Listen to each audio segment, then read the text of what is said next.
बिल्कुल रिलैक्स रहो, कुछ नहीं है। पहले इस तरफ से कर रहा हूँ फिर इधर से मैम, ठीक है? अब इधर से करेंगे मैम। ब्रीद इन करो, ब्रीद आउट।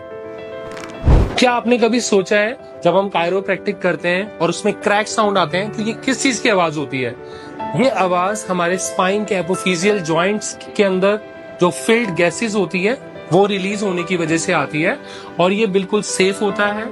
एंड इसके रिलीज होने के बाद आपके जॉइंट की, स्पाइन की फ्लेक्सिबिलिटी बढ़ जाएगी, स्टिफनेस कम हो जाएगी एंड डेफिनेटली पेन भी कम हो जाएगा।